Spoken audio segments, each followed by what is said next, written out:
And today we're going to follow up on a previous lesson where we had told you, after talking about tão and tanto, that there was another form of that word, tanto, being tantos and tantas.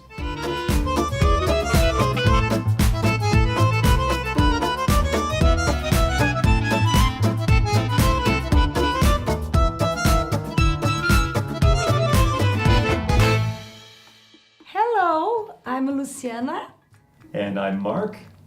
And today we're going to follow up on a previous lesson where we had told you, after talking about tão and tanto, that there was another form of that word, tanto, being tantos and tantas.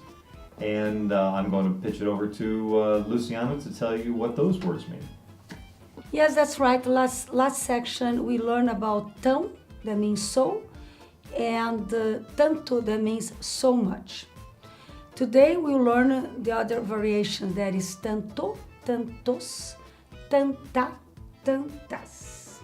That means so many, right? Works pretty well, or the same way in English as well. So first I'm gonna give a brief explanation, and after that I will ask you to give me some examples in English or in Portuguese, of course, and we will compare and see that we can fit so many the same way that we can fit tantos or tantas, right? So tanto means so much. So we use for subjects that we don't count, like dinheiro, money, comida, food, or water, or wine, when you're referring to the amount, right, that you don't count.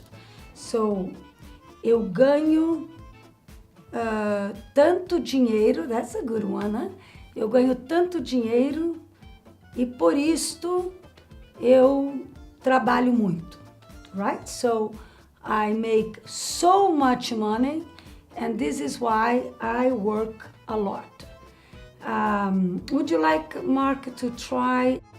There is so much salt in this food, I can hardly eat it. That's a good one. So, tem tanto sal na comida que eu quase não posso comer, right? Talk about food. Eu comi tanto hoje e agora quero descansar. I think I used that example the last one. I'm thinking about food and rest. But eu comi tantos, what can I say that I can count? Eu comi tantos bolos e agora quero descansar. So I have to count how many cakes, that's pretty much. Or eu comprei tantas bicicletas e agora preciso vender algumas. So I bought so many bicycles and now I need to sell some, or at least one of them. So Mark, think about, of course you don't have feminine, masculine, but you can think about so many for another example. Well, and I was just thinking, so it's a pretty easy transition. We've talked a lot about o and a, going from masculine to feminine. So in this case, tantas. Let's try, eu tenho tantas moedas na minha bolsa that I can barely stand up, or something. Oh, okay. So, actually, bolsa is a bag for woman, right? Oh, that's right. But a bolso is a pocket, and I think he meant bolso. So, ele tem tantas moedas no bolso dele, no seu bolso, que ele quase não consegue ficar em pé, stand up, right? Então, moedas you can count, dinheiro you can't. Eu tenho tantos amigos que eu tenho que fazer muitas festas. I like parties. So, eu tenho muitos amigos e eu tenho que fazer muitas festas. And I have to throw so many parties. So, summarizing, tantos, so many, for a masculine words and things that you can count. Tanto, masculine, that means so much for things that you cannot count. Tantas, so many again, for things that you can count. And Tanta, so much for things that you cannot count. I hope this lesson helped you guys. We will have a video as well that will give more examples and help to make this clear to you. I hope to see you guys soon, next episode.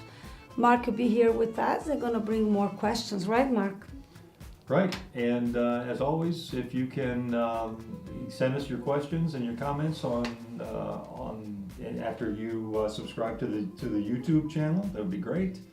Leave us questions and comments over on Facebook at the Facebook page, and also if you are dying to learn Portuguese even quicker than you can learn from these videos, then we encourage you to go over to the our webpage. Webpage. Yeah, that is www.portuguesetoday.com, and you can book your class through our webpage, watch more videos. Yeah, and please remember to leave us a like there. Love is even better. Thank you, and I see you next time. Thanks. Bye.